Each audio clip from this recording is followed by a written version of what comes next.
আমারে বাঁচাতে প্রভু প্রান্তে গেলেন হায়। আমারে বাঁচাতে প্রভু প্রান্তে গেলেন হায়। তোমার মতো, তোমার মতো পরিত্রাতা, তোমার মতো, তোমার মতো পরিত্রাতা নেই কো দুনিয়ায়। আমারে বাঁচাতে প্রভু প্রান্তে গেলেন হায়। আমারে বাঁচাতে প্রভু প্রান্তে গেলেন হায়।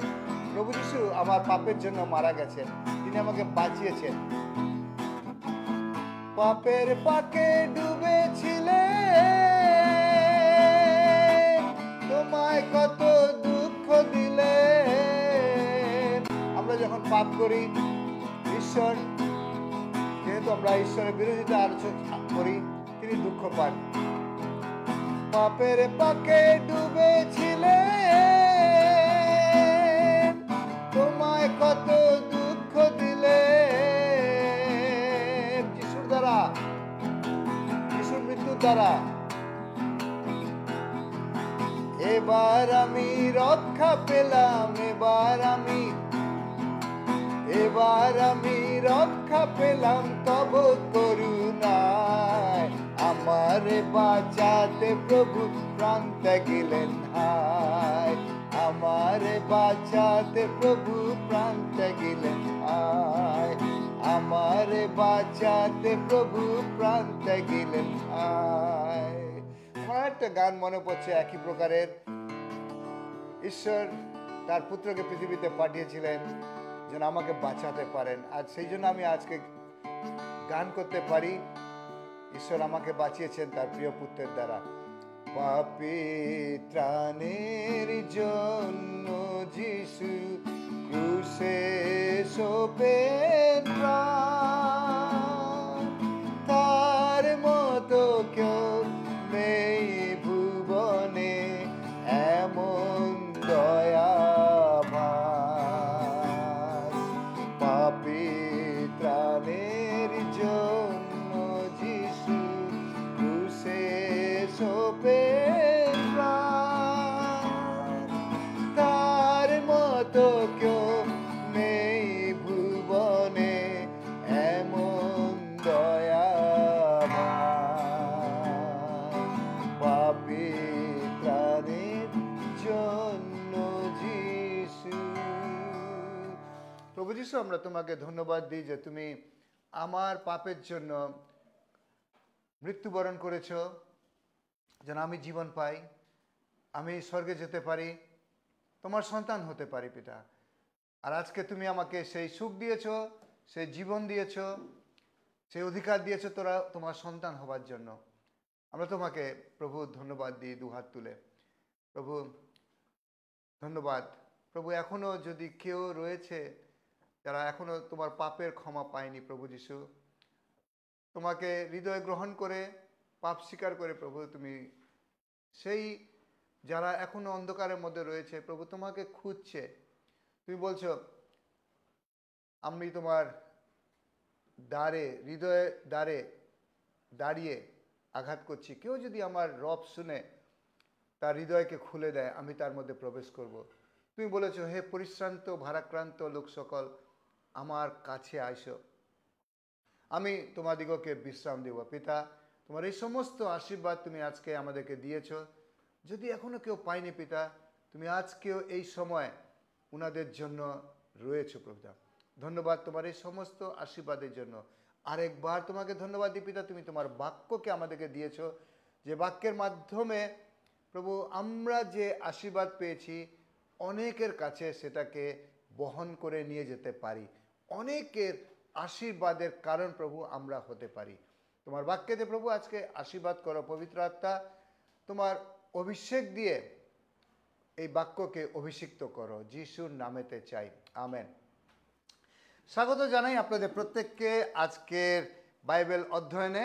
এবং আমরা বিশেষ করে আগাপে মণ্ডলীতে যারা রয়েছি এই সিজনে প্রেরিতের পুস্তককে পাঠ করছি আমাদের প্রত্যেক দিনের যে ডিভোশন সময়। এবং যার জন্য আমি আজকে এই সুন্দর সুযোগ নিয়েছি প্রেরিতের বই থেকে এক বিশেষ বিষয়কে আমরা যারা বিশ্বাসী তাদের জীবনে ঈশ্বরের বাক্য এবং ঈশ্বরের যে সুসমাচার এটা আমাদের জীবনের জন্য কি এবং আমাদের কি দায়িত্ব রয়েছে এই সুসমাচারের প্রতি। ঈশ্বর আমাদেরকে ওনার বাক্য দিয়েছেন যে বাক্যকে আমরা যেন অন্যকে দিতে পারি। কেন আজকে আমাদের প্রয়োজন আছে যেন আমরা ঈশ্বরের বাক্যকে অন্যের কাছে তুলে ধরি? প্রথম কারণ আমি আজকে বলতে চাই এবং বিশেষ কারণ আমি বলতে চাই। প্রথম বিশেষ কারণ, কেউ আপনার এবং আমার কাছে ঈশ্বরের বাক্যকে নিয়ে এসেছিলেন একদিন, এবং যার দ্বারা যে বাক্যকে শ্রবণ করার পরে বিশ্বাস উৎপন্ন হয়েছিল আমার ভেতরে, আপনার ভেতরে বিশ্বাস উৎপন্ন হয়েছিল, এবং যার দ্বারা আমরা আজকে ঈশ্বরকে গ্রহণ করতে পেরেছি এবং ঈশ্বরের সমস্ত আশীর্বাদ, পাপ ক্ষমা থেকে আরম্ভ, প্রার্থনার উত্তর, স্বর্গে যাওয়ার রাস্তা, এই পৃথিবীতে সুরক্ষার জীবনযাপন করা, সান্ত্বনা পাওয়া এবং সাথে সাথে প্রত্যেক দিন ঈশ্বরের বাক্যের দ্বারা পরিচালনার যে জীবন, এই সমস্ত কিছু আমরা পেয়েছি। এবং তারপরে পিতা ঈশ্বরের সাথে আমাদের যে সম্পর্ক, এটা ঈশ্বরের বাক্যের দ্বারা আমরা পেয়েছি এবং জানতে পেরেছি। এবং দ্বিতীয়, কেন ঈশ্বরের বাক্য আজকে আমাদের জীবনে প্রয়োজন আছে? কারণ আজকে অনেকে, যেমন আমরা একদিন অন্ধকারের মতো ছিলাম, কেউ একজন এসে ঈশ্বরের বাক্য আমাকে দিয়েছে, আজকে আমাদের দায়িত্ব যেন আমরা অনেককে ওই অন্ধকারময় জীবন থেকে আলোতে, জ্যোতিতে নিয়ে আসতে পারি। আসুন আজকে আমরা ঈশ্বরের বাক্য দিকে এগিয়ে যাই এবং আমরা আজকে বিশেষ করে প্রেরিতের কার্যবিবরণী তার 18 অধ্যায়ের মধ্যে থাকব এবং সেখান থেকে আমরা শেখার চেষ্টা করব কয়েকটি পদ থেকে। বিশেষ করে 4টি বিষয়কে আজকে আমরা দেখতে চলেছি আগামী কয়েক মিনিটের মধ্যে, যে আমরা বিশ্বাসী রূপে এবং যারা আমরা ঈশ্বরেতে নিজেদেরকে নেতা বা নেত্রী বলে মনে করি, আমরা হতে পারি পালক, আমরা হতে পারি মণ্ডলীতে আমাদের ছোট দায়িত্ব রয়েছে, বড় দায়িত্ব রয়েছে, বা এবার আমাদের কোনো দায়িত্ব নেই, কিন্তু ঐশ্বরিক দায়িত্ব ঈশ্বর আমাদেরকে একটা দিয়েছেন, যে দায়িত্বগুলো আজকে আমরা শিক্ষা করব। আজকে আমরা প্রথম যে অংশ পাঠ করব সেটা আমরা খুঁজে পাই প্রেরিতের কার্যবিবরণী তার 18 অধ্যায় 4 পদে। এবং এই জায়গাতে বিশেষ রূপে এক বিশেষ ব্যক্তির সম্পর্কে বলা হচ্ছে, যার নাম পৌল, প্রেরিত পৌল, এবং যার ছোট্ট ইতিহাস আমি আপনাদেরকে জানিয়ে দিতে চাই যারা আমরা প্রেরিত পৌলকে জানি না। তিনি একসময় খ্রিস্ট বিরোধী নেতা ছিলেন। যারা যিশুতে তাদের জীবনকে দিয়েছে বা যিশুর কথা যারা বলতেন, তাদেরকে তিনি একদম পছন্দ করতেন না। আজকেও এই ধরনের লোকেরা অনেকে রয়েছে। আপনার পরিবারে থাকতে পারে, আপনার প্রতিবেশীরা থাকতে পারে। আপনি যদি যিশুর কথা একটু গুনগুন করছেন বা যিশুকে নিয়ে একটু জীবনযাপন করার চেষ্টা করছেন, আপনাকে হয়তো টিটকারি করা হচ্ছে, আপনাকে নিয়ে অনেকে হাসছে, আপনার সামনে পেছনে যিশুকে নিয়ে কথা বলছে। কিন্তু এই শৌল যিনি ছিলেন, তিনি কিন্তু পেছনে কথা বলতেন না, তিনি সামনে বিরোধিতা করতেন। এবং উনার সম্পর্কে বলা হচ্ছে যে তিনি অনেক বিশ্বাসীদেরকে অত্যাচার করেছেন, কেবল মুখে নয় কিন্তু শারীরিক নির্যাতনের দ্বারা। এবং এক সময় তিনি এই ধরনেরই এক রোমীয় সাম্রাজ্যের কাছ থেকে চিঠি নিয়ে আরেকটি প্রদেশে যাত্রা আরম্ভ করেছেন, যেখানে এই চিঠিতে কী লেখা রয়েছে যে ওইখানে যারা খ্রিস্ট বিশ্বাসী তাদেরকে যেন সরকারি রূপে তিনি নির্যাতন করতে পারেন, এই অধিকারের চিঠি তিনি নিয়ে যাচ্ছেন। এমন সময় তিনি এক রাস্তা দিয়ে গেছিলেন, যে রাস্তার নাম হচ্ছে দামাস্কাসের রাস্তা এবং দম্মেশ্বকের রাস্তা, ইংরেজিতে দামাস্কাস এবং বাংলাতে দম্মেশ্বক। এবং ওই দম্মেশ্বকের রাস্তাতে যখন তিনি এই চিঠি নিয়ে খুব রেগে, খুব একটা প্যাশনেট হৃদয়ে যাচ্ছেন যে সেখানে পৌঁছাবেন এবং যারা খ্রিস্টের নাম নেয় তাদের উপরে তিনি অত্যাচার করবেন, ঠিক ওই সময় হঠাৎ এক আলো উনার উপরে পড়ে এবং ওই আলো উনাকে যখন তার উপরে পড়ে এবং সাথে সাথে ওই আলো কথা বলছে। কথা কি বলে? হে হে শৌল শৌল, কেন তুমি আমাকে নির্যাতন করছো? এবং শৌল জানতো না যে সেটা প্রভু যীশু খ্রিস্টের আওয়াজ, প্রভু যীশু খ্রিস্টের রব। তিনি জিজ্ঞাসা করেছেন, তুমি কে, তুমি কে? এবং যীশু খ্রিস্ট বলছেন, আমি যীশু, যাকে তুমি নির্যাতন করছো। অর্থাৎ আজকে ছোট্ট করে একটা উৎসাহ বাক্য দিতে চাই, যদি প্রভু যীশুর নামেতে আপনাকে কেউ অত্যাচার করছে, আপনি জানবেন সেটা যীশুর গায়ে লাগে।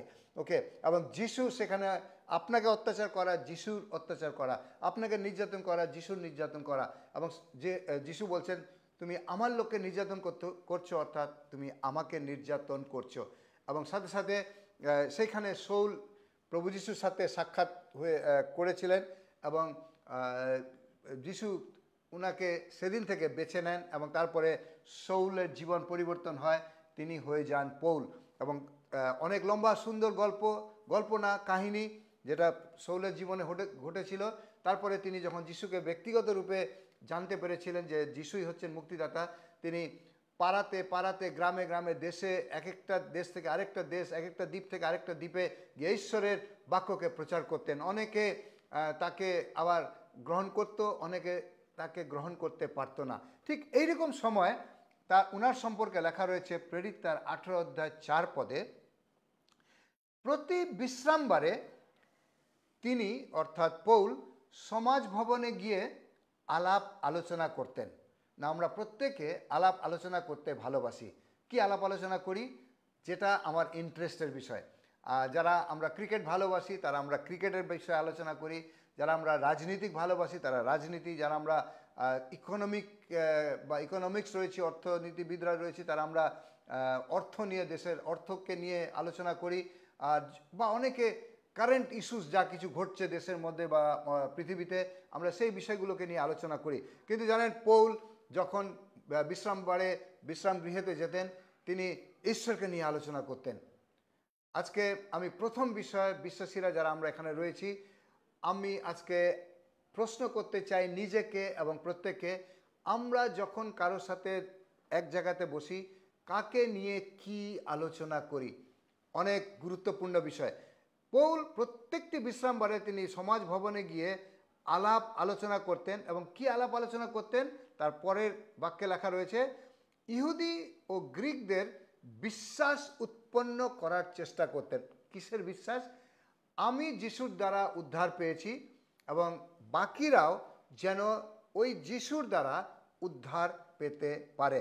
আজকে আমি এই বাইবেলের অংশকে আরেকবার পড়তে চাই। প্রতি বিশ্রামবারে তিনি সমাজ ভবনে গিয়ে আলাপ এবং আলোচনা করতেন, যেন ইহুদি এবং গ্রিকদের বিশ্বাসকে তিনি উৎপন্ন করতে পারেন। না, আজকে অনেকে ঈশ্বরেতে বিশ্বাস করে না। আমি কিছু ভিডিও রিলস দেখছি, এখন একটা দল বেরিয়েছে, আগেও ছিল, এখনও রয়েছে, এখন হয়তো মিডিয়াতে সেটাকে আমরা তাড়াতাড়ি খুঁজে পাই। তারা বলে কি ঈশ্বর বলে কিছু নেই, ঈশ্বর নিয়ে নাকি মানুষকে ঠকানো হচ্ছে। হয়তো তারা ঈশ্বরের সাক্ষাৎ পায়নি, যার জন্য তারা এই কথা বলছে। আমি তো কোনোদিন এই কথা বলতে পারবো না, কারণ আমি ঈশ্বরের সাক্ষাৎ পেয়েছি। পৌল কোনোদিন এই কথা বলতে পারেনি, কারণ প্রথম দিকে ও বলেছিল, কারণ ও ঈশ্বরের সাক্ষাৎ পায়নি। কিন্তু যেদিন একজনের সঙ্গে ঈশ্বরের সাক্ষাৎ হয়ে যায়, সেই কথা ও কোনোদিন আর বলতে পারবে না যে ঈশ্বর বলে কিছু নেই, ঈশ্বর বলে কিছু ঠকামি হচ্ছে, ঈশ্বর বলে ধর্মের লোকেরা কিছু বিজনেস করছে। না, যার সাথে ঈশ্বরের দেখা হয়েছে, সাক্ষাৎ হয়েছে, যার জীবন ঈশ্বর পাল্টে দিয়েছেন, সে নিজের জীবনে উপলব্ধি করতে পেরেছে যে ঈশ্বর আছেন, এবং ওই ব্যক্তি সর্বদা চাইবে যেন সামনের যে ব্যক্তি রয়েছে তারও বিশ্বাস ঈশ্বরেতে উৎপন্ন হতে পারে। তার জীবনে যদি বিশ্বাস নেই, প্রথম আচরণ এটা হবে যে আমার আলাপ আলোচনার দ্বারা, আমার চরিত্রের দ্বারা, আমার ব্যবহারের দ্বারা আমি আমার সামনের ব্যক্তির বিশ্বাসকে উৎপন্ন করতে পারি, অর্থাৎ যে বিশ্বাস নেই তার ঈশ্বরের প্রতি, এবং যদি তার অল্প বিশ্বাস রয়েছে, ওই বিশ্বাসকে যেন আমি বৃদ্ধি দিতে পারি। সুতরাং প্রিয়রা প্রভুতে, আজকে যখন এই অংশটাকে আমরা পাঠ করছি, প্রথম বিষয় যেটা আমাদের জানার দরকার আছে, আমাদের জীবন যেন অন্যের বিশ্বাসকে বৃদ্ধি করতে পারে। অনেক সময় আমার দুঃখ লাগছে এই কথাটা বলতে, কিন্তু সতর্কতা বাণী আমাদের জানার দরকার আছে। আমরা অনেক সময় অনেক জায়গাতে গিয়ে বরঞ্চ ঈশ্বর থেকে লোকেদেরকে আরও দূরে করে দিই আমাদের কথাবার্তার দ্বারা, আমাদের ব্যবহারের দ্বারা। আমরা হয়তো এমন কিছু করেছি যার দ্বারা এক সময় ঈশ্বরের একজন ছিল, তাকে আমরা ছিটকে দিয়েছি, দূরে করে দিয়েছি। প্রভু আমাদেরকে ক্ষমা করুক। যদি আমরা আমার জন্য, আমাদের ব্যবহারের জন্য যদি কেউ ঈশ্বর থেকে দূরে চলে গেছে, প্রভু আমাদের ওই পাপকে ক্ষমা করুক। আমরা পৌলের মতো হই, যেন আমরা যেখানে যাব আমাদের আলাপ আলোচনা সুগন্ধময় হোক, ঈশ্বর কেন্দ্রিক হোক, এবং যেটা অনেকের বিশ্বাসকে উৎপন্ন করতে সাহায্য করবে। ওকে, আমি সমাজ ভবনে থাকি বা বাড়িতে থাকি বা গাড়িতে থাকি, আমাদের শিক্ষা, আমাদের কথাবার্তা, আমাদের প্রচার যেন ঈশ্বরকে মহিমান্বিত করুক। ওকে, আপনি যেখানে রয়েছেন নিশ্চয়ই আমেন বলতে পারেন। আমি আমেন বলতে চাই আমার জন্য, যারা যারা আমরা এখানে রয়েছি, আমরা যেন ঈশ্বরের কেন্দ্রিক আলাপ আলোচনা করতে পারি, মানুষের জীবনকে অন্ধকার থেকে এক সংশোধনের জীবনের জ্যোতিতে নিয়ে আসতে পারি আমাদের কথাবার্তার দ্বারা। ওকে, এটা আজকে আমরা প্রথম বিষয়কে দেখছি, যে ইহুদি হোক গ্রিক হোক, যেন আমরা যে কেউ হোক, মানুষ আমরা অনেক সময় পাই, এই বাবা এই লোকটা ওই ধর্মের, এই লোকটা ওই দেশের, এই লোকটা ওই স্টেটের, না খুব কঠিন। আহা, ঈশ্বর প্রত্যেকের জীবনকে পরিবর্তন করতে পারেন। যদি তিনি আমার মতো পাপীর জীবন বাঁচাতে পারেন, পাপীর ত্রাণের জন্য যিশু ক্রুশে সোপেন প্রাণ। এই গানে যখন আমি করছিলাম, লেখা নেই যে পশ্চিমবঙ্গের পাপী, লেখা নেই বিহারের পাপী, লেখা নেই বাংলাদেশের পাপী, লেখা নেই গুজরাটের পাপী। বলছে যেখানে মানুষ সেখানে পাপ, এবং পবিত্র বাইবেল বলে প্রত্যেকে পাপ করেছে। সুতরাং প্রত্যেকের জন্য যিশুতে আশা আছে। এই আচরণে আমরা আমাদের মুখের কথার দ্বারা অনেকের বিশ্বাসকে উৎপন্ন করতে পারি এবং বিশ্বাসকে বৃদ্ধি করতে পারি। ওকে, এবারে আমরা দ্বিতীয় একটা বাইবেলের অংশ পড়তে চাই, যেটা লেখা রয়েছে এই একই অধ্যায়, প্রেরিত তার 18 অধ্যায় 5 পদে, 18 অধ্যায় 5 পদে।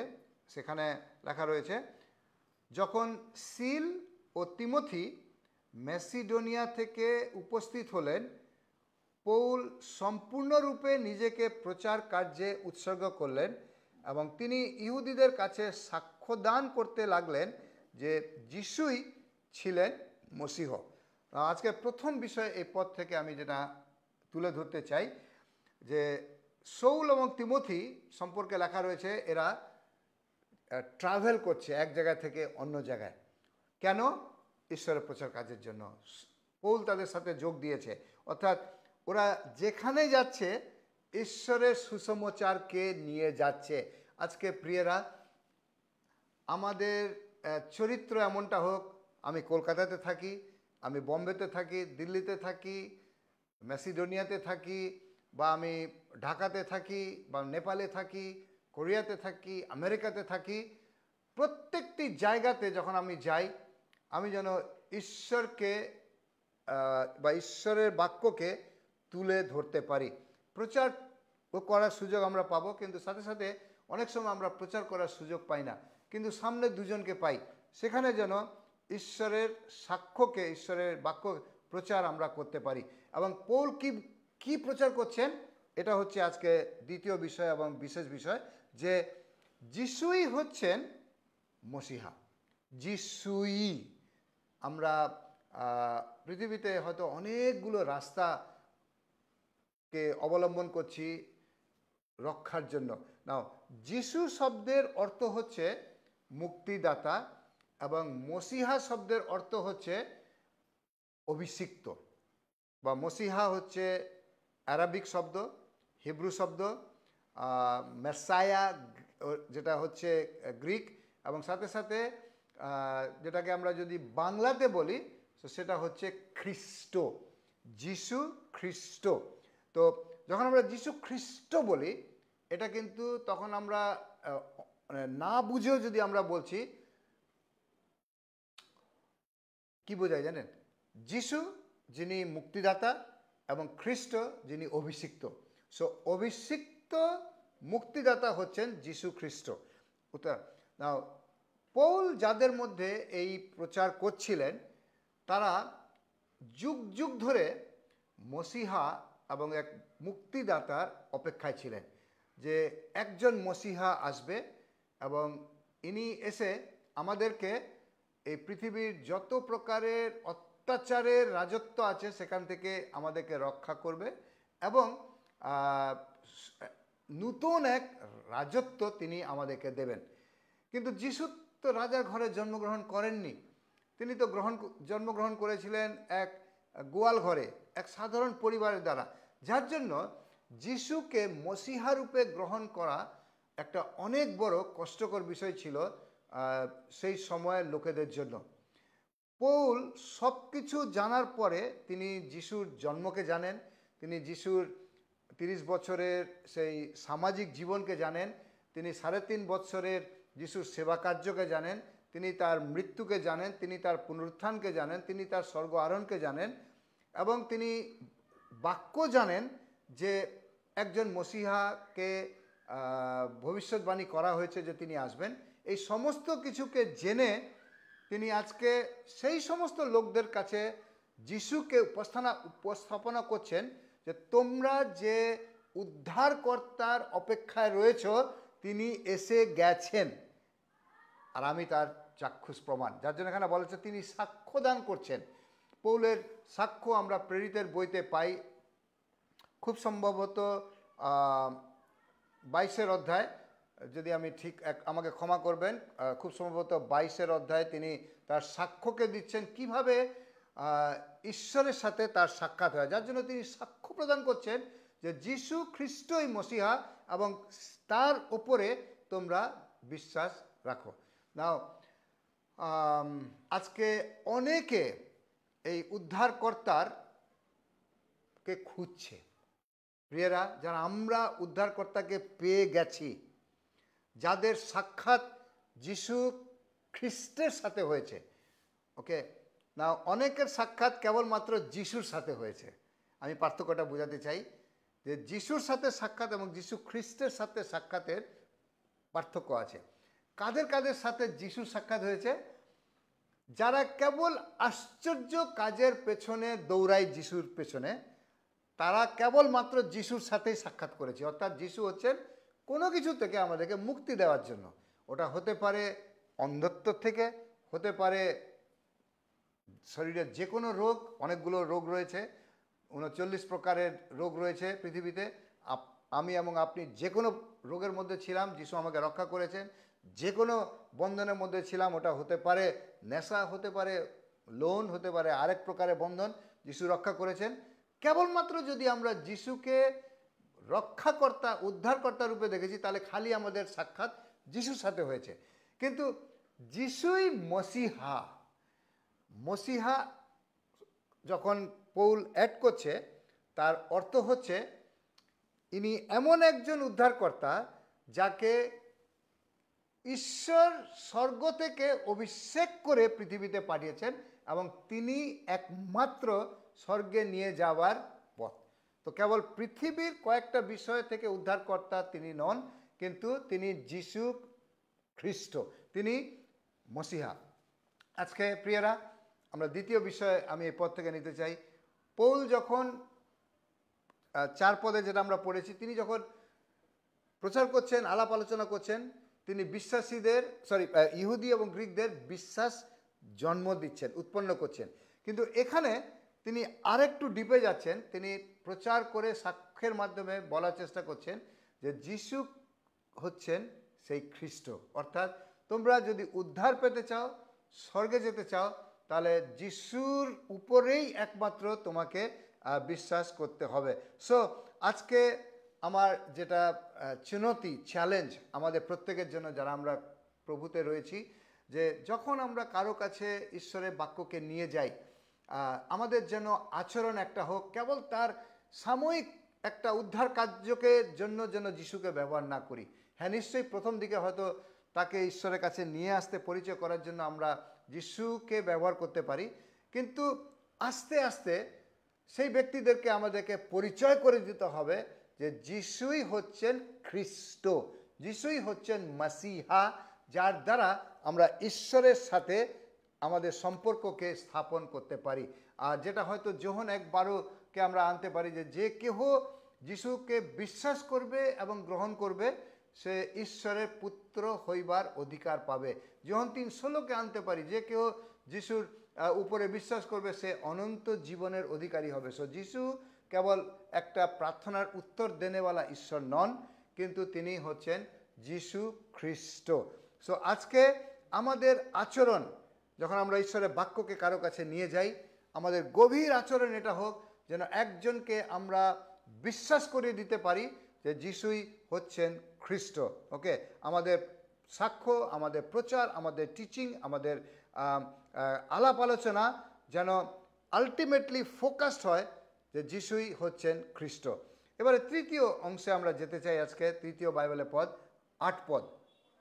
ওকে, 8 পদ, 18 অধ্যায় 8 পদ। সমাজ ভবনের অধ্যক্ষ ক্রিস্প ও তার সমস্ত পরিজন প্রভুকে বিশ্বাস করলেন। কার দ্বারা? পৌলের দ্বারা। কার দ্বারা? পৌলের আলাপ আলোচনার দ্বারা। কার দ্বারা? পৌলের প্রচারের দ্বারা। কার দ্বারা? পৌল সেখানে শারীরিকভাবে পৌঁছেছিলেন। করিন্থীয়দের মধ্যেও বহু ব্যক্তি তার কথা শুনে বিশ্বাস করলো ও বাপ্তাইজিত হলো।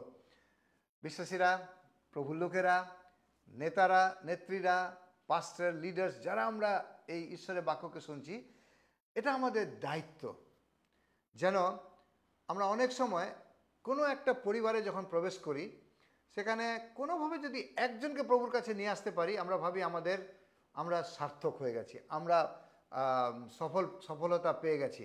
কিন্তু আজকে আমি একটু গভীর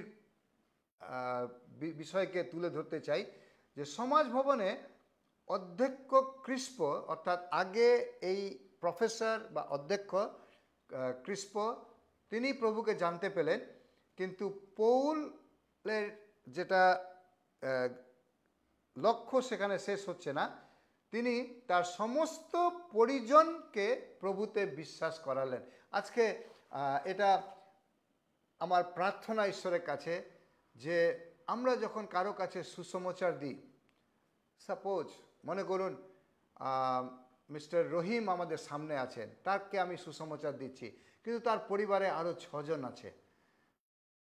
আমার প্রার্থনা এটা হোক, প্রভু কেবলমাত্র রহিম বাঁচবে না, কিন্তু রহিমের সাথে তার সমস্ত পরিজন যেন রক্ষা পেতে পারে। আজকে আমরা অনেকে কেবল একজনের পিছনে দৌড়াই, ওই ব্যক্তিটাকে কোনোভাবে যদি আমি ঈশ্বরের কাছে নিয়ে আসতে পারি আমি সফল হয়ে যাব। কিন্তু ঈশ্বর কেবলমাত্র একজনের জন্য তার পুত্রের প্রাণকে দেননি, তিনি পুরো পরিবারের জন্য দিয়েছেন, সমাজের জন্য দিয়েছেন, দেশের জন্য দিয়েছেন। আজকে আমার খুব ভালো লাগছে এটা যে সমাজ ভবনে পৌলের দ্বারা ক্রিস্প এবং তার সমস্ত পরিজন প্রভুকে বিশ্বাস করেছিল। সো আমাদের লক্ষ্য যেন একজন না হোক। আমি আজকে এই পদের দ্বারা যে লক্ষ্যের দিকে দৌড়াচ্ছি সেটা হচ্ছে আমাদের লক্ষ্য অনেককে বাঁচানোর হোক, পুরো পরিবারকে বাঁচানোর হোক। এবং এখানে আরেকটা বাক্য লেখা রয়েছে, আরেকটা সেন্টেন্স লেখা রয়েছে, করিন্থীয়দের মধ্যে বহু ব্যক্তি তার কথা শুনে বিশ্বাস করলো এবং বাপ্তাইজিত হলো। অর্থাৎ এখানে আমার এক একটা শব্দকে আমি তুলে ধরতে চাই, খুব ভালো লাগে। বহু ব্যক্তি, কয়েকজন নয়। অর্থাৎ যখন ঈশ্বরের বাক্য আমার কাছে রয়েছে, আমার কাছে অধিকার আছে, অভিষেক আছে, শক্তি আছে, জরিয়া আছে, যন্ত্র আছে অনেককে বাঁচানোর। একজনকে বাঁচাবো না, পুরো পরিবারকে বাঁচাবো। এবং সমাজে বহু ব্যক্তিকে যেন আমি প্রথমে ঈশ্বরের প্রতি বিশ্বাস আনতে পারি এবং তারপরে তাদেরকে যেন জলের অবগাহন পর্যন্ত নিয়ে যেতে পারি। আমি আজকে বিশেষ করে বিশ্বাসীদের সাথে কথা বলছি, যেন আমরা ঈশ্বরে বিশ্বাসী। এই বাক্য আজকে আমাদের প্রত্যেকের জন্য। প্রেরিতের 18 অধ্যায় যদি আমাদের বাইবেলে আছে, তো এই বাক্যটা আজকে আমাদের জন্য, যে ঈশ্বর আমাদেরকে বেছে নিয়েছেন যেন আমরা একজনকে কেবল রক্ষা করব না, আমরা একজনকে রক্ষা করে ভাবি অনেক বড় কাজ করে ফেলেছি। প্রভু আমাদেরকে সাহায্য করুক, প্রভু আমাদেরকে অভিষিক্ত করুক, প্রভু আমাদেরকে আরও বেশি হৃদয় দুঃখ কম্প্যাশনেট হৃদয় দিয়ে পরিপূর্ণ করুক, যেন আমরা পুরো পরিবারগুলোকে ঈশ্বরের কাছে নিয়ে আসতে পারি।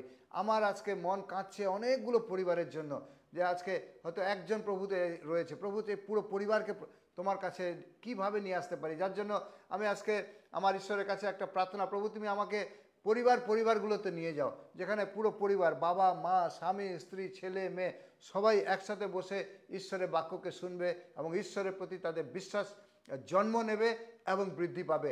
ঈশ্বরের বিশ্বাসে তারা বলবান হবে, ঈশ্বরেতে তারা মুক্তিপ্রাপ্ত হবে, ঈশ্বরেতে তারা অবগাহন প্রাপ্ত হবে। কারণ ঈশ্বর আমাদের মুক্তি দেন। তিনি কেবল যিশুর তারা কেবল যেন যিশুর প্রতি বিশ্বাস না করে, কিন্তু যিশু খ্রিস্টের প্রতি তাদের বিশ্বাস হোক। আজকে আমি তৃতীয় অংশ, যেটা এখানে লক্ষ্য রূপে এবং চ্যালেঞ্জ রূপে রাখতে চাই প্রত্যেকের জন্য, আমরা কেবল একজনের পিছনে না দৌড়াই। কেবল যদি একজনের পিছনে দৌড়াচ্ছি, ওই ব্যক্তির দ্বারা যেন পুরো পরিবারকে জয় করতে পারি। আমাদের প্রার্থনা, আজ থেকে আমাদের প্রার্থনা যেন বেড়ে যাক। আমি যদি একজনের জন্য প্রার্থনা করছি, না পিতা, আমি ওর পুরো পরিবারের জন্য প্রার্থনা করব। প্রভু, তুমি আরও লোককে বাঁচাও আমার দ্বারা। প্রভু, আজকে আমাকে বাঁচিয়েছেন যেন আমি অনেককে বাঁচাতে পারি। প্রভু আমাদের এই ইচ্ছাকে পূর্ণ করুক। ওকে।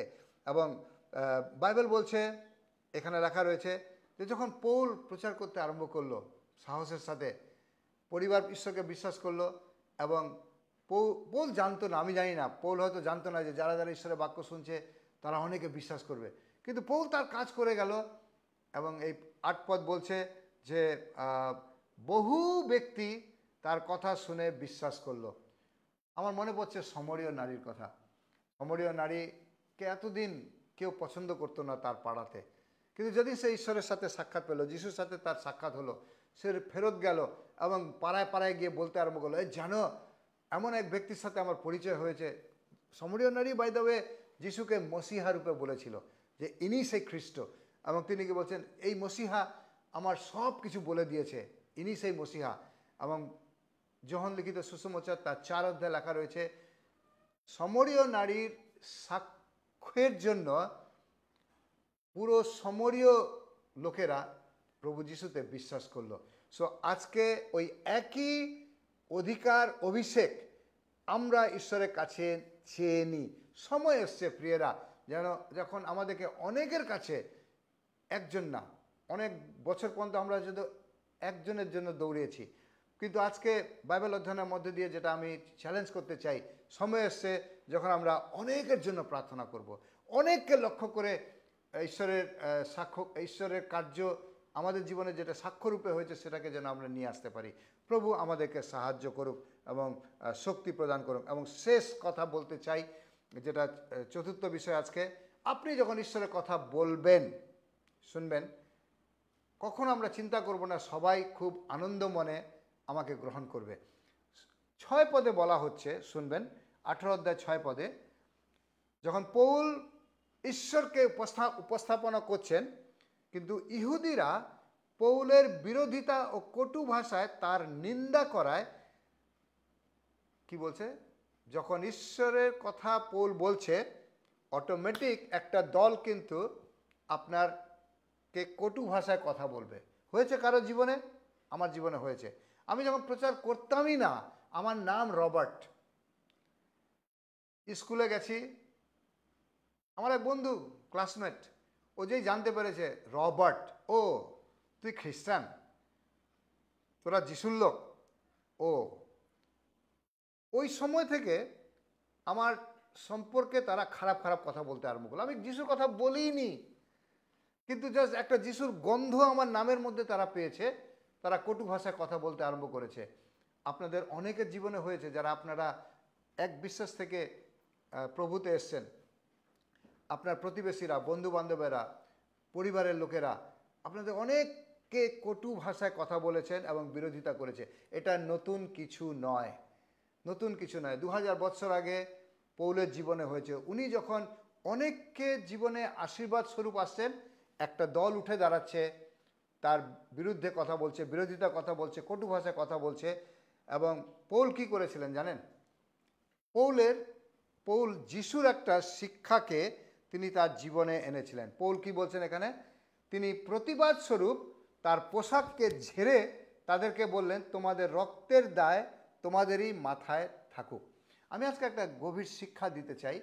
আমি যদি ভুল হই, আপনি আমাকে পার্সোনালি নিশ্চয়ই এটা বলবেন, যে আমি এখন পর্যন্ত বাইবেলে এই শিক্ষা খুঁজে পাইনি যে কেউ একজন ঈশ্বরের বাক্য নিয়ে একজনের কাছে গেছে এবং সে শুনতে চাইছে না, কিন্তু আমি বারে বারে বারে বারে ওর কাছে প্রচার করছি। আমি খুঁজে পাইনি এখনো বাইবেলে, যদি আপনি খুঁজে পান আমাকে জানাবেন। যিশু ওই শিক্ষা দিয়েছিলেন তার শিষ্যদেরকে, লুক তার 10 অধ্যায়, এবং আমি একটু এইভাবে পড়ি 5 পদ থেকে। তোমরা যদি কোনো বাড়িতে প্রবেশ করো, প্রথমে তোমরা বলবে এই গৃহে শান্তি বিরাজ করুক। অর্থাৎ তোমরা আশীর্বাদের সন্তান হয়ে ওই বাড়িতে প্রবেশ করবে। সেখানে কোনো শান্তিপ্রিয় মানুষ থাকলে তাদের শান্তি ও তার উপর তোমাদের শান্তি তার উপরে বিরাজ করবে, না থাকলে তোমাদের কাছেই তা ফিরে আসবে। তোমরা সেই বাড়িতে থেকো। তারা যা দেবেন, অর্থাৎ আপনাকে যদি ওই বাড়ি গ্রহণ করেছে ঈশ্বরের লোক রূপে, ঈশ্বরের প্রচারক রূপে, ঈশ্বরের সুসমাচারের বাহক রূপে, তারা যা দেবে তা ভোজন ও পান করো, কারণ মজুর ও তার পরিশ্রমিকের অধিকারী। তোমরা এক বাড়ি থেকে অন্য কোনো বাড়িতে আশ্রয় নিও না, অর্থাৎ ওই বাড়িতে থেকো। কিন্তু তারপরেই 8 পদে, লুক 10 অধ্যায় 8 পদে যিশু বলছেন, তোমরা কোনো নগরে প্রবেশ করলে সেখানকার লোক যদি তোমাদের স্বাগত জানিয়ে কিছু আহার করতে দেয়, তবে তা ভোজন করো। সেখানকার পীড়িতদের নিরাময় করো, তাদের বলো ঈশ্বরের রাজ্য তোমাদের সন্নিকট। অর্থাৎ পৌল যেভাবে অনেকের বাড়িতে যাচ্ছে, তাদের কাছে প্রচার করছে, তারা গ্রহণ করছে, অনেক ভালো বিষয়। কিন্তু যিশু বলছেন 10 পদে, কিন্তু কোনো নগরে প্রবেশ করার পর লোকে যদি তোমাদের স্বাগত না জানায়, তবে পথে বেরিয়ে পড়ে বলো। অর্থাৎ কেউ যদি, কারো কাছে আপনি সুসমাচার প্রচার করছেন এবং সে শুনতে চাইছে না, যিশু বলছেন এবং পৌল করেছে, শুনবেন ভালো করে। আমরা অনেকে ঈশ্বরের অল্প জ্ঞানে বা জ্ঞানের অভাবে একটা মানুষের বাড়িতে 10 বার যাইও শুনতে চাইছে না, তাও জবরদস্তি আপনি সুসমাচার প্রচার করছেন। আমাদের জানার দরকার, ঈশ্বর আমাদেরকে বিবেক দিয়েছেন, পবিত্র আত্মার গাইডেন্স দিয়েছেন। যে বাড়িতে গ্রহণ করতে চায় সেই বাড়িতে যাবেন, যে বাড়িতে আপনাকে গ্রহণ করছেন না ওই বাড়িতে থেকে আপনি বেরিয়ে আসবেন। বা যিশু বলেছেন তোমরা ওই বাড়ি থেকে বেরিয়ে আসবে। এবং 11 পদ, তোমাদের নগরের যে ধুলো আমাদের পায়ে লেগেছিল তা আমরা তোমাদের বিরুদ্ধে ঝেড়ে ফেললাম, এবং ওইখান থেকে বেরিয়ে আসবে। আর 12 পদ বলছে, সেই নগরের সম্পর্কে যিশু বলছেন, সেই মহাবিচারের দিন সেই নগরের যে অবস্থা হবে তার চেয়ে সদম এবং গমোরা হয়তো অবস্থা বরং আরও বেশি সহনীয় হবে। অর্থাৎ যদি কেউ তোমাকে গ্রহণ করতে না চায়, ওখানে জবরদস্তি আপনি যাবেন না। পৌল একই কথা করেছে। যারা ঈশ্বরের বাক্যের বিরোধিতা করেছে, কটু কথা বলেছে, আমরা অনেক সময় না তাদের সাথে তর্ক করি। প্রিয়রা,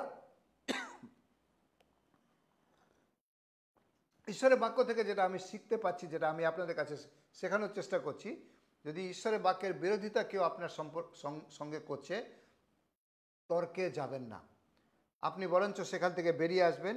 এবং পৌল যেটা করছে এখানে, যিশুর শিক্ষা অনুসারে তিনি নিজের পোশাক ঝেড়ে বলছেন, তোমাদের রক্তের দায় তোমাদের মাথায় থাকুক, আমি আমার দায়িত্ব থেকে মুক্ত। তোমরা আমাকে গ্রহণ করনি, এবারে আমি অন্য লোকের কাছে যাব। তিনি বলছেন, আমি ইহুদিরা তোমরা আমাকে গ্রহণ করনি, আমি অইহুদিদের কাছে যাব। কিন্তু তারপরে ঈশ্বর তাকে কি বলছেন জানেন? যখন একে পরিত্যক্ত করা হয়েছে, অনেকে পৌলের বাক্য শোনেনি। 9 এবং 10 পদ, এটা আজকের জন্য আমাদের শেষ পদ। এক রাতে প্রভু মানে ঈশ্বর পৌলকে এক দর্শনের মাধ্যমে বললেন। পৌল তখন ডিসকারেজ। আপনি কোনোদিন ডিসকারেজ হয়েছেন যখন লোকেরা আপনার যিশুকে, আপনার মুক্তিদাতাকে নিয়ে কোনো খারাপ কথা বলেছে? আপনি জানেন পৌলও ডিসকারেজ হয়েছিল। আমি ঈশ্বরের বাক্য থেকে প্রমাণ করে দেব। পৌল এত সাহসী, এক সময় অনেককে নির্যাতন করেছে যিশুর নামেতে। এখন এখানে দেখতে পাচ্ছি ঈশ্বরের বাক্যকে নিয়ে উনি অনেক সাহসী ছিলেন, কিন্তু যখন বিরোধী দলের সম্মুখীন তিনি হয়েছেন, তিনি ভয় পেয়েছেন। কারণ যদি ভয় না পেতেন তাহলে প্রভু তার সাথে এভাবে কথা বলতেন না। কি বলছেন? পৌল, তুমি ভীত হয়েও না। আমার মনে হয় পৌল ভয় পেয়ে গেছিল, প্রচার করা বন্ধ করে দিয়েছিল। আমরা অনেকে এরকম কাজ করি, যখন আমার যেখানে ভালো কাজ হচ্ছে তখন প্রচার করে যাচ্ছি, ঈশ্বরের কাছে অনেকে নিয়ে আসছি, কিন্তু একটা জায়গায় যদি বিরোধিতা পেয়েছি আমরা আমরা প্রচার করা বন্ধ করে দিই। যদিও পৌল জায়গা চেঞ্জ করেছে এবং ভয় পেয়ে গেছে, আমরা অনেকে জায়গাও চেঞ্জ করে দিই বা জায়গা না চেঞ্জ করে প্রচার করা বন্ধ করে দিই। ঈশ্বর তাকে বলছে ভীত হয়েও না, প্রচার করতে থাকো। জায়গা পরিবর্তন করো, প্রচার করতে থাকো, নীরব থেকো না। অর্থাৎ ঈশ্বর ওনাকে বলছেন তোমার কাজ প্রচার করতে থাকতে হবে। জায়গা চেঞ্জ করো, জাতি চেঞ্জ করে দাও, পরিবার চেঞ্জ করে দাও, পাড়া চেঞ্জ করে দাও, কিন্তু তোমাকে প্রচার করতে থাকতে হবে। ভয় পেলে চলবে না পৌল, কারণ তোমার বাক্যের দ্বারা অনেকে জীবন পাচ্ছে। আর নীরব থেকো না, 10 পদে ঈশ্বর বলছেন কারণ আমি তোমার সঙ্গে আছি। ওকে, জানেন আমরা অনেকে এই পদটাকে ভুল অনুবাদ করি। কোন পদটাকে জানেন? মথি 28 অধ্যায় 20 পদ, 19-20 পদ, যেখানে লেখা রয়েছে যিশু বলছেন যাও সমুদয় জগতে সুসমাচার প্রচার করো, পিতা পুত্র পবিত্র আত্মার নামে তাদেরকে বাপ্তাইজিত করো এবং শিষ্যত্ব তৈরি করো। দেখো আমি তোমার সাথে যুগান্ত পর্যন্ত সাথে সাথে আছি। যিশু একটা প্রতিজ্ঞা দিয়েছে কখন তিনি আমাদের সাথে থাকবেন, যখন আমরা সুসমাচার প্রচার করব। আবার ইব্রিয় 13 অধ্যায় 5 পদে তিনি আবার বলছেন আমি তোমাকে কোনো দিন পরিত্যাগ করব না, কোনো দিন ছাড়বো না। এটা কোন টেক্সটে বলা হয়েছে জানেন? যখন ওর আগের পদটা পড়বেন, যে অর্থের উপরে বেশি বিশ্বাস করে তার জন্য এটা বলা হয়নি। বলা হচ্ছে তোমরা অর্থের উপরে বেশি বিশ্বাস করো না, কারণ আমি তোমাকে কোনোদিন ছাড়বো না, কোনোদিন পরিত্যাগ করব না। আমরা যাকে তাকে বলে দিই এই চিন্তা করবি না, তোর সাথে ঈশ্বর আছে, চিন্তা করবেন না, ঈশ্বর আছে না। আমাদের বাইবেলটা বোঝার দরকার আছে কোন জায়গাতে ঈশ্বর বলছেন তোমাকে আমি ছাড়বো না। আবার এইখানে পৌলকে বলছেন তিনি যে তুমি প্রচার করা ছেড়ো না, কারণ আমি তোমাকে ছাড়বো না। তুমি প্রচার করো, তোমার দ্বারা যত কাজ হয়েছে আরও কাজ হবে, কারণ আমি তোমার সঙ্গে আছি। শুনবেন ভালো করে শুনবেন 10 পদ, কারণ আমি তোমার সঙ্গে আছি, কেউই তোমাকে আক্রমণ বা তোমার ক্ষতি করবে না, কারণ এই নগরে আমার অনেক, আমার বাংলা বাইবেলে বলছে বহু প্রজা আছে। হালেলুয়া। ঈশ্বর পৌলকে এখানে এনকারেজ করছেন। আমি একটা বিষয়কে দেখতে পাচ্ছি, যখন আমরা ঈশ্বরের বাক্যকে অনেকের কাছে নিয়ে যাই, আমাদের অনেকের জীবনে হয়েছে, আমি শুনেছি আমার জীবনে হয়েছে, আপনার জীবনে হয়েছে, তখন আপনি ঈশ্বরের বাক্যকে কারো বলেছেন, এক সময় ভালো রেজাল্ট এসছে, তখন আপনি অনেক উৎসাহিত, তখন আপনি একজনের বদলে 10 জনকে বলেছেন, কিন্তু এক জায়গা থেকে বাধা এসছে, এক জায়গা থেকে টিটকারি এসছে, এক জায়গা থেকে আপনাকে ছোট করা হয়েছে, এক জায়গায় হয়তো আপনাকে হাস্যকর একটা বস্তু বানিয়ে নেওয়া হয়েছে, ওকে আপনাকে তিরস্কার করা হয়েছে, হয়তো আপনি চর থাপড়ও খেয়েছেন, সমাজে বিচার হয়েছে। সেদিন আপনার আচরণ কেমন হয়েছিল? পৌলের জন্য যদি হয়েছে আপনার জীবনে হবে। পৌল যদি নিরাশ হয়েছে আপনিও নিরাশ হবেন, পৌল যদি ভীত হয়েছে আপনিও ভীত হবেন। কিন্তু আমাদের গল্প সেখানে থাকবে না। ঈশ্বরের বাক্যে লেখা রয়েছে পুরাতন নিয়মে, ধার্মিক ব্যক্তি 7 বার পড়তে পারে, নিচে ভয় পেতে পারে, যার জন্য তো ঈশ্বর 365 বার বলেছেন ভয় পাবে না। এইখানে ঈশ্বরের প্রচার করার জন্য, সাক্ষ্য দেওয়ার জন্য পৌল ভয় পেয়ে গেছিল। কিন্তু ধন্যবাদ হোক ঈশ্বরের যে তিনি যখন দেখেন যে আমি ভয় পেয়ে গেছি, আমার মধ্যে এবিলিটি আছে প্রচার করার, আমার মধ্যে ঈশ্বর অভিষেক দিয়েছেন, অধিকার দিয়েছেন, সুন্দর আমি প্রচার করতে পারি, আমি খুব ভালো সাক্ষ্য দিতে পারি, আমি খুব ভালো কাউন্সেলিং করতে পারি। আর ওইখানে কোথাও আমি ডাউন হয়ে গেছি, কেন? ওই দিন ওই লোকটা, ওই পরিবার, ওই প্রতিবেশী আমাকে এইভাবে বেজ্জত করেছে, অসম্মান করেছে, আর আমি করবো না, না যিশুর কথা বলবো না, চুপ হয়ে যাই। ঠিক ওই সময় ঈশ্বর পৌলকে এসে বলছেন ভীত হইও না, প্রচার করতে থাকো, নীরব থেকো না। ঈশ্বর আমাদের মুখ দিয়েছেন তার সাক্ষ্যকে বহন করার জন্য, প্রচার করার জন্য, কারণ আমি তোমার সাথে সাথে আছি। প্রিয়রা, আমি আজকে চতুর্থ বিষয় এটা বলতে চাই, ঈশ্বরের জন্য যেন আমরা মুখ বন্ধ না করি। জায়গা চেঞ্জ করবেন, পরিবার পরিবর্তন করে দেবেন। যিশু বলছেন যে পরিবার তোমাকে গ্রহণ করবে না ধুলো ঝাড়ো। আর এখানে অভিশাপ দেওয়া হচ্ছে যে বিচার দিনে ঈশ্বর তোমার বিচার করুক। আমি আমার কাজ করে দিয়েছি, পৌল বলছেন আমি আমার কাজ করে দিয়েছি, ওকে, ঈশ্বর তোমার বিচার করুক, চলে যান অন্য বাড়িতে। কিন্তু আপনি আপনার কাজ থেকে রিটায়ারমেন্ট নেবেন না। যতদিন বেঁচে আছেন ঈশ্বরের সাক্ষ্য দিতে থাকবেন। আজকে যাদবপুরে, তো কালকে শিলিগুড়িতে, পরশুদিন মেদিনীপুরে, ওখান থেকে তাড়াবে, আপনি অন্য জায়গায় যাবেন, একটা ঘর আপনাকে গ্রহণ করবে, তো একটা ঘর তাড়াবে, আরেকটা 10টা ঘর আপনাকে গ্রহণ করবে এবং আপনার দ্বারা ঈশ্বর কার্য করতে থাকবে। আর 11 পদ বলছে, তাই পৌল সেখানে 1.5 বছর থেকে গেলেন এবং তাদেরকে ঈশ্বরের বাক্য শিক্ষা দিলেন। প্রভু আমাদেরকে আশীর্বাদিত করুন। আমি আজকে 4টে বিষয় দেখেছি। প্রথম হচ্ছে, আমরা ঈশ্বরের বাক্যকে প্রচার করব 3টে কারণের জন্য। বিশ্বাস উৎপন্ন করার জন্য, যেন অনেকের বিশ্বাস উৎপন্ন করতে পারি। কি করব, কেন প্রচার করব, কেন সাক্ষ্য দেব? দ্বিতীয় বিষয়, যেন একজনকে আমরা ওই জায়গায় নিয়ে যেতে পারি যে যিশুই হচ্ছেন মসিহা। ওকে, খালি যিশু উদ্ধারকর্তা নয়, কিন্তু তিনি মসিহা, যিনি আমাদেরকে ঈশ্বরের সাথে সম্পর্ক স্থাপন করবেন। তৃতীয়, আমরা এই জন্য প্রচার করব একজনের কাছে নয় কেবল, কিন্তু আমাদের লক্ষ্য হবে আমরা পরিবারকে ঈশ্বরের কাছে নিয়ে আসব। আমেন বলুন, আমেন বলুন, আমেন বলুন। ওকে, পরিবারকে ঈশ্বরের কাছে নিয়ে আসব। একজনের না, পরিবার থেকে একজন আসবেন। আমাদের প্রার্থনা, আমাদের চেষ্টা, আমাদের লক্ষ্য, আমাদের লেবার আমরা করব যেন পরিবার ঈশ্বরের কাছে আসুক। আমি বাইবেল থেকে বার করছিলাম, এখন সময় নেই, কিন্তু একদিন হয়তো শিখবো যে বাইবেলে অনেকবার লেখা আছে আমি এবং আমার পরিবার, আমি এবং আমার পরিবার।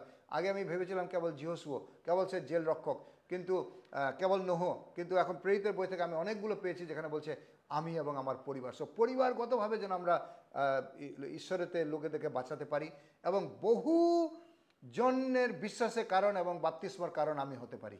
ওকে, প্রভু আমাদেরকে সাহায্য করুক। আর চতুর্থ বিষয়, যদি কেউ আমার বিরোধিতা করছে, হ্যাঁ, একটু ডাউন হতে পারি মানুষ হিসাবে, রক্ত মাংসের শরীর, বিবেক আছে, আবেগ আছে, আমরা হয়তো ভেঙে যেতে পারি। কিন্তু প্রভু যদি পৌলকে উৎসাহ দিয়েছেন, পৌল ভেঙে গেছিল, ভয় পেয়েছিল, পৌলকে বলছে নিরাশ হবে না, ভীত হবে না, নীরব হবে না, প্রচার করতে থাকো, কারণ আমি তোমার সাথে সাথে আছি এবং তোমাকে কেউ যদি আক্রমণ করবে তোমার ক্ষতি করতে পারবে না, কারণ আমার আরও অনেক লোক আছে। জানেন, আমি শেষ করতে চাই এই বাইবেলের পথটা আপনাদেরকে জানিয়ে। গীতসংহিতা 91তে লেখা রয়েছে, আমি তোমাদের জন্য স্বর্গদূতকে পাঠাবো। যদি মনে করুন এমন একটা গ্রামে গেছেন, এমন একটা পরিবারে গেছেন, ওখানে কোনো বিশ্বাসী নেই, হয়তো বিশ্বাসী থাকতে পারে, মনে করুন কেউ নেই, এইটুকু চিন্তা করবেন প্রভুর স্বর্গদূত আছে আপনার সাথে। প্রভুর স্বর্গদূত আছে যে আপনাকে সাহায্য করবে, রক্ষা করবে। পিতা ঈশ্বর, তোমার বাক্যের জন্য ধন্যবাদ। তুমি আমাকে বাঁচানোর জন্য তোমার প্রাণ দিয়েছিলে প্রভু, আমারে বাঁচাতে প্রভু প্রাণ দিলেন। পাপীর ত্রাণের জন্য ক্রুশে সোপেন প্রাণ। প্রভু, আজকে এই সুসমাচার আমরা অনেকের কাছে নিয়ে যেতে চাই, আমার সাক্ষ্যের দ্বারা, আলাপ আলোচনার দ্বারা, প্রচারের দ্বারা। আমার প্রভু, আমাদের লক্ষ্য হোক যেন প্রভু অনেকে বিশ্বাসকে আমরা জন্ম দিতে পারি। আমাদের লক্ষ্য হোক পিতা, যেন অনেকে বিশ্বাস যাদের অল্প রয়েছে তাদের বৃদ্ধি করতে পারি, তাদের বিশ্বাসে প্রভু কোথাও একটা সুস্থতা আনতে পারি, বিশ্বাসে বল এনে দিতে পারি। প্রভু, অনেকের প্রভু যেন ওই জায়গায় পৌঁছে দিতে পারি যে যিশুই সেই খ্রিস্ট, যিশুই সেই মসিহা। এবং প্রভু, কেবল একজনের জন্য নয়, কিন্তু আমাদের টার্গেট হোক প্রভু, লক্ষ্য হোক যেন আমরা পরিবার ঈশ্বরের কাছে নিয়ে আসতে পারি প্রভু। এবং যত পরিবার এখনও প্রভু আমরা একজন দুজন আছি, আমাদের পরিবারগুলো আসতে পারেনি প্রভু, আমাদের প্রার্থনা আমাদের পুরো পরিবার ঈশ্বরের কাছে আসুক এবং বহুজনের বিশ্বাসের কারণ, বহুজনের অবগাহনের কারণ প্রভু যেন আমরা হতে পারি। এবং যখন নিরাশ হয়ে যাব পিতা ঈশ্বর, ওই জায়গায় প্রভু যেন তোমার বাক্য আমরা পেতে পারি, উৎসাহের, সাহসের, যেন তুমি আমাদের কখনো ছাড়বে না প্রভু। আমরা যেন আমাদের প্রচার বন্ধ না করি, আমরা আমাদের সাক্ষ্য দেওয়া বন্ধ না করি প্রভু। অনেকে আজকে আমি জানি প্রভু, যারা এই সময় তোমার বাক্যকে শুনছে, তারা এক সময় তোমার বাক্যকে আগুনের মতো অনেকের কাছে দিত, তারা তাদের সেই প্রথম প্রেম হারিয়ে ফেলেছে। ও পিতা, আজকে আমি প্রার্থনা করি প্রভু, যারা আজ এক সময় অনেক তোমার সাক্ষ্যকে দিত প্রভু, তোমার কার্যকে অন্যের কাছে নিয়ে যেত, অনেককে তোমার কাছে নিয়ে এসছে, কোনো বাধা বিপত্তি এবং এই ধরনের নিন্দা, এই বিরোধিতার আত্মা হয়তো তাদেরকে বসিয়ে দিয়েছে। ও পিতা, আমি প্রার্থনা করি যে বাক্য পৌলের কাছে গেছিল, ওই একই বাক্য আজকে তাদের কাছে, উনাদের কাছে প্রভু তুমি পৌঁছে দাও। তোমার বাক্য বলছে ভীত হইও না, নীরব থেকো না, ও আমি তোমার সাথে সাথে আছি। এবং প্রভু, তোমার স্বর্গদূত তাদের সাথে আছে, কারণ প্রভু উনাদের দ্বারা অনেকে ঈশ্বরের কাছে এসছে এবং প্রভু আগামী দিনে আরও বেশি আসবে যদি ওনারা আবার উঠে দাঁড়ায়। ধার্মিক 7 বার পড়লেও উঠবে প্রভু, ওঠার আত্মা আমি ঘোষণা করি প্রত্যেকের জন্য। ধন্যবাদ তোমার বাক্যের জন্য, প্রেরিতের 18 অধ্যায়ের জন্য, পৌলের জীবনের জন্য। এই সমস্ত কিছু প্রার্থনা আজকে বাক্য অনুসারে তোমার কাছে যিশুর নামেতে চাই, আমেন।